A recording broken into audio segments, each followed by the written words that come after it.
Day 3 is here and it is all about sewing machines. So believe it or not, I only have 2 sewing machines.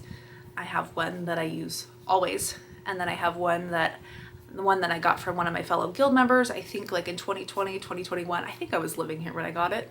Anyways, it's just a little machine that she had that she doesn't know where it came from. She acquired it, handed it off to me, and I've used it a couple times, but I think it is going to be one that goes forward to somebody else that is interested in a machine. It's very simple, it's very basic. It stitches well, it has no speed control, it has no on-off switch, it has no light. So somebody who's interested in beginning quilting or sewing of any kind and just wants this little machine, it's a good one. So let me show you my machine and I'll tell you more about it. So here is my sewing machine. It is a Janome that is a DC 2010.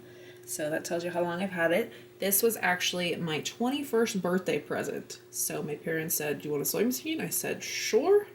Not thinking of how much I'd actually end up using it, like pretty regularly. When I was 21, I don't think I was sewing a whole lot, but here we are 14 years later and it is still going strong. So this has been a great machine. It helps that it's teal.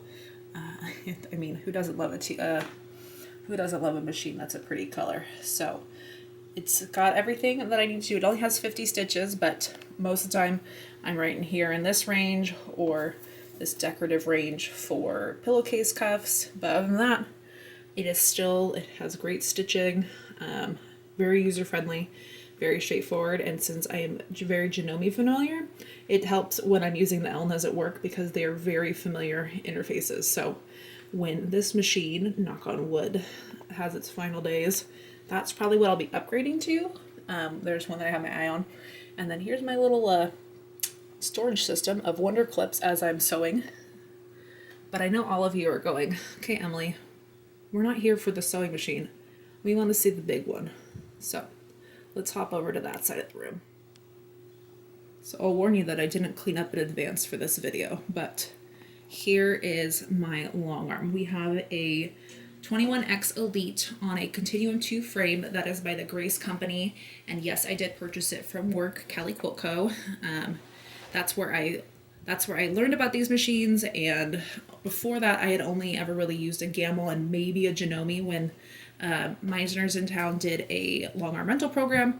And then once that ended, I was using somebody else's Gamble, which for my knowledge, they started at $30,000 right out of the gate with no upgrades, and I knew I would never own one.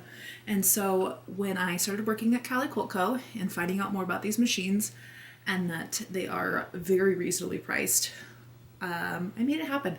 When I was house shopping for this house, I kind of kept Longarms in the back of my head to think about what I wanted and what possibilities were. And so with this being a 12-foot wall, this is a 10-foot frame, I've got a little bit of space on the side over here to fit through when I need to go around the back to turn it on, check anything, all that good stuff.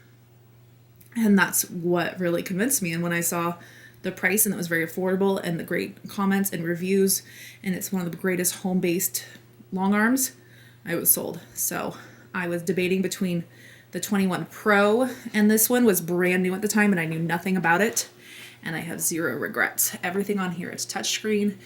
I can switch between my stitch modes, all sorts of good stuff. So I love this. I had it for almost 2 years now, and it's almost completely paid off, which also makes me so happy. So there's a little about my machines. I've got some storage underneath as well. There's that other machine I was telling you about, the little guy. But from there to here, there's my machines. So let's see if I can get one of my machines in action for you.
So I am just loving how cute this is turning out.